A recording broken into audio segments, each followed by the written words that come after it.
जॾहिं असां श्री कमल नाथानी जन सां ॻाल्हायोसीं त मुंहिंजो मन न पियो करे कि मां हिनखे अध में बंदि कयां, छो जो तव्हां वटि यानी असांजे भाउ कमल नाथानी वटि एतिरा मसाला आहिनि फिल्मुनि खे खणी, टीवी सीरियल खे खणी, सिंधी पिक्चरुनि खे खणी, जो मन न पियो करे, पर वक़्त अनुसार असीं हुनखे अध में छॾियो। अचो त हाणे उन सिलसिले खे अॻियां था वधायूं। हाणे असीं मुलाक़ात कंदासीं असांजी मधु नाथानी जन, जेका ख़ुदि हिकु वॾी आर्टिस्ट आहे।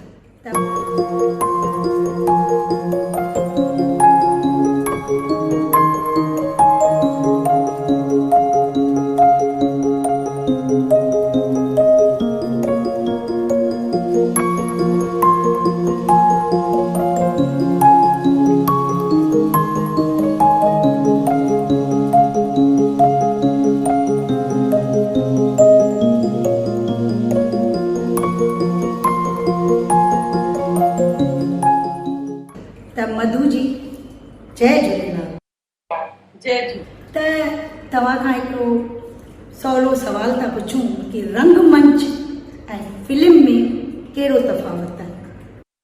रंगमंच त पंहिंजे हिसाब सां ॾाढो सुठो आहे। मां शुरूअ खां ई रंगमंच में मतिलबु नंढपण खां ई मुंहिंजो नातो आहे। मुंहिंजो पीउ इन में हो सिंधु कला संगम में, त नंढपण खां असां ॾिठा आहिनि। उन में जेको ऑन द स्पॉट एक्टिंग आहे ऐं डायरेक्ट इंटरेक्शन आहे ऑडियंस सां, उहा पंहिंजे नमूने में सुठी आहे। उन में एक्टिंग जो मज़ो पंहिंजो आहे। ऐं फिल्मुनि में त हर घड़ी रीटेक थिए थो, माण्हू पंहिंजो इम्प्रोवाइज़ करे थो, वरी हिकु साइड मां वठे थो, वरी ॿिए साइड मां एंगल मां वठे थो।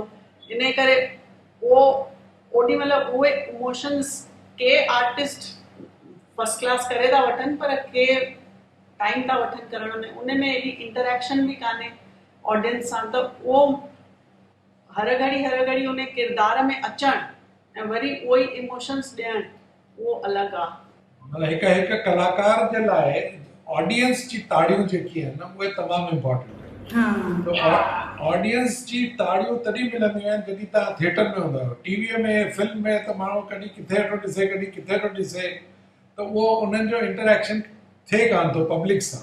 सही त इन करे थिएटर जो जेको आर्टिस्ट आहे, मां हमेशह मञंदो आहियां कि उनखे सलाम आहे, उहो गज़ब जो आहे, छाकाणि उनजे लाइ कोई रीटेक कान्हे। मधु जी, तव्हां खां हिकिड़ो ॿियो सवलो सवाल आहे, पुछणु चाहींदसि कि असांजो भाउ कमल नाथानी यानी तव्हांजो life partner, the great person Kamal Nathani, उन्हनि सां गॾु रही तव्हां त घणो ई कुझु सिखिया हूंदा, डायरेक्शन खे खणी या ॿियो कुझु जेको ठाहिनि पिया फिल्म्स, त घणो ई कुझु त तव्हां उन्हनि खां सिखिया हूंदा। उनजे मथां अगरि रोशनी विझंदा त ॾाढो सुठो थींदो। हा, उन्हनि सां रही चङो ई कुझु सिखियो आहे। भई कीअं उनखे असिस्टेंट करे कमु करे थी सघां हाणे कंहिंसां गॾु। बाक़ी ईअं मतिलबु स्टोरी कीअं हुअणु खपे ऐं उन हिसाब सां सिखी आहियां कि भई कीअं मतिलबु थोरो घणो त सिखी आहियां। ईअं त चई नथी सघां म्यूज़िक खे खणी न सिखी आहियां एॾो, बाक़ी त किरदारनि खे घणई दफ़ा ई मूंखे चवंदा आहिनि तूं हुनखे ॿुधाईसि कि भई कीअं करिणो आहे, कहिड़ो किरदारु आहे। सेट ते ख़ासि करे सिंधी फिल्मुनि में त हिन सॼो सेट संभालींदी आहे। आर्टिस्ट खे तयारु करण खां वठी करे हुनजी लैंग्वेज, हुनजा एक्सप्रेशन, हुनजी गेटअप, सभु कुझु। ऐं इवन हिंदी फिल्म्स में जेतिरी बि मां फिल्म्स बि ठाहियूं आहिनि, हुन में कॉस्ट्यूम्स, हुन में सेट्स, हुन में क्रिएटिव पार्ट ते ऐं स्क्रिप्ट, जीअं हिन चयो स्क्रिप्ट में हिन जी पकड़ तमामु स्ट्रॉन्ग आहे। ऐं हिकु फीमेल ओपिनियन मिली वेंदो आहे असांखे कि ज़ाल जो ओपिनियन स्क्रिप्ट जे मथां, कैरेक्टर्स जे मथां छा आहे, उहो तमामु इंट्रेस्टिंग मिली। ॾाढो सुठो।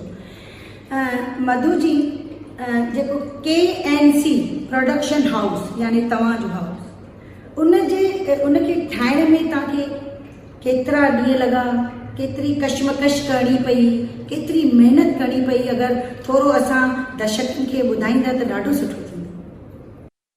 KNC मीडिया एंड प्रोडक्शन त असांजो 2005 में शुरू थियो उन खां पहिरीं असांजो नालो जो कंपनीअ जो हुओ कमल नथानी क्रिएशन्स हो ऐं असां बॉम्बे में आयासीं त वरी असां उनखे नालो चेंज कयोसीं ऐं इन हिसाब सां की भई असां ॿिया बि पंहिंजी ब्रांडिंग करे सघूं। असांजे पुट बि असांखे जॉइन कयो तंहिं वक़्तु त उन बि चयो भई असांखे ब्रांडिंग करणु खपे। नवां नमूना आहिनि, घणेई कम कया आहिनि सिंधीअ में। NCPSL लाइ असांजी विरासत करे हिकिड़ो सीरियल हो उहो ठाहियोसीं ऐं डॉक्यूमेंट्रीज़ ठाहियूंसीं अर्जन हासिद जे मथां जेके वॾा पोएट हाणे हुआ साहित्य अकेडमी लाइ। ऐं तंहिंखां सवाइ डॉक्टर मोती प्रकाश जेके हुते मलीर में ई रहंदा हुआ उन्हनि जे मथां डॉक्यूमेंट्री ठाहीसीं सिंधी पोएट। ऐं तंहिंखां सवाइ असां हिकिड़ो इहो सफ़र एतिरो आसान कान्हे। KNC जो तव्हां चयो इहे 32 सालनि खे असांखे शादीअ खे थिया आहिनि। उतार चढ़ाव जेकी ज़िंदगीअ में असां ॾिठा आहिनि उहे शायदि ई ॿिए कंहिं ॾिठा हूंदा, पर अॼु एतिरो कुझु हासिल करण लाइ कुझु न कुझु त खणणो पए थो। त असां बि ज़िंदगीअ जा सभु नापा तोला सभु ॾिठा आहिनि, त हिन करे अॼुकल्ह कंहिं बि शइ खां ॾाढी वॾी ख़ुशी बि कान थींदी आहे ऐं कोई ॾाढो वॾो गम बि कान थींदो आहे। हिन करे we have seen everything, so it works out. तव्हां मधु ऐं कमल, छा तव्हां ॿिन्ही कॾहिं कंहिं फिल्म में या कंहिं रंगमंच ते गॾिजी को कमु कयो आहे एक्टिंग जे पारां? मां एक्टर ॾाढो मां बुरो आहियां। हिन त कयो आहे, हिन त ॿ फिल्मूं सिंधी में कयूं अथई।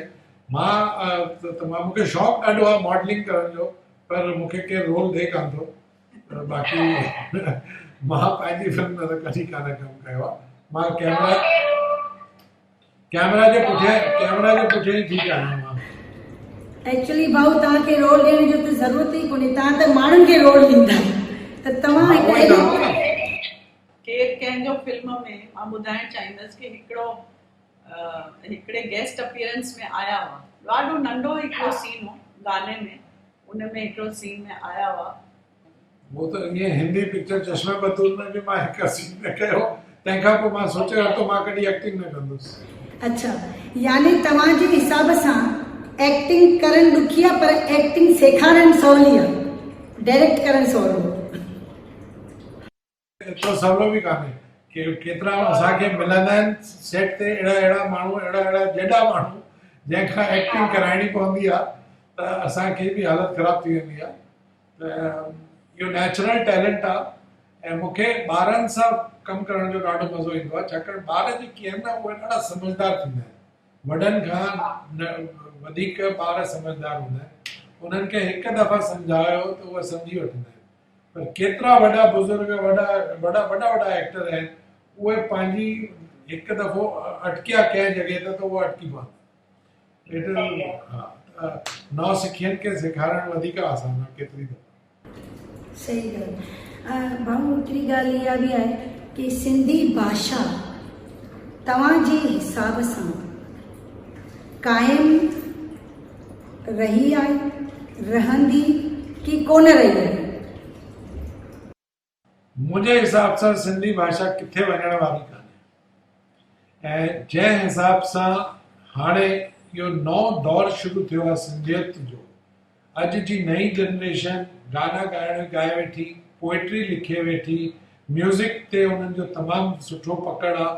सिर्फ़ु लिटरेचर मूंखे वधीक सिंधीअ में नज़र कान थो अचे, बट अदरवाइज़ असांजी भाषा गुम कान थींदी, हलंदी रहंदी।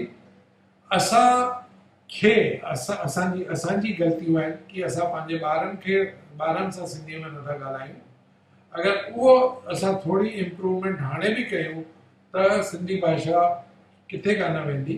ऐं जेकी प्रॉब्लम आहे उहा सभिनी भाषाउनि सां आहे, उहा रुॻो सिंधी भाषा सां कान्हे। अॼु बंगालियुनि खे बि उहा ई प्रॉब्लम आहे, अॼु गुजरातियुनि खे बि उहा ई प्रॉब्लम आहे, अॼु कंहिं बि तव्हां ॿिए क़ौम खे ॿिए माण्हुनि खे ॾिसो, उन्हनि जी साॻी प्रॉब्लम्स आहिनि जेकी सिंधीअ जी आहिनि। हिन करे सिंधी रहंदी, किथे कान रहंदी। मां ॾाढो पॉज़िटिव माण्हू। भाऊ वेंदे वेंदे इहो सवाल पुछणु चाहींदसि कि हाणे तव्हांजो नेक्स्ट प्रोजेक्ट हिंदीअ में आहे, सिंधीअ में आहे कि मराठी फिल्म में आहे? मां हींअर लॉकडाउन में, छाकाणि लॉकडाउन में चङा माण्हू अटकी पिया, उन्हनि जी फिल्मूं रुकी वयूं, शूटिंग थिए कान वेठी, ऐं केतिरा माण्हू पंहिंजी फिल्मूं तयारु करे वेठा, उहे विकामनि कान वेठियूं। त इन लॉकडाउन जे टाइम असां हिकिड़ो तमामु इंट्रेस्टिंग कॉन्सेप्ट कढियो, जेको युवा film festival, online film festival. इहो हिंदुस्तान जो पहिरियों ऑनलाइन फिल्म फेस्टिवल आहे। उहो असां शुरू कयोसीं, ऐं तव्हांखे मां ॿुधायां कि 40 ॾींहंनि जे अंदरि असां उनखे कंप्लीट कयो आहे। असांखे 50-55 खां वधीक एंट्रीज़ आयूं आहिनि, ऐं वर्ल्ड जी 6-7 डिफरेंट कंट्रीज़ खां इहे एंट्रीज़ आयूं आहिनि, ऐं इहो फेस्टिवल तमामु सक्सेसफुल थी वियो आहे। त मां छा चवणु थो चाहियां कि असां जेको बि कमु कयूं उहो पैशन सां कयूं, बिना कंहिं लालच जे कयूं। सुठो कमु पाण ई थी वेंदो ऐं पाण ई निकिरंदो ई। त मधु नाथानी ऐं कमल नाथानी हिकिड़ा वॾा कलाकार एंड अहिड़ा कलाकार जिन वटि हिकिड़ो अहिड़ो हुनरु आहे जेको कॾहिं बि ख़तमु कोन थींदो, ऐं भॻवान जी दया सां हमेशह वधंदो रहंदो, ऐं आसरो गुरूअ जो, ऐं वरी मुलाक़ात कबी। तेसि ताईं जय झूलेलाल।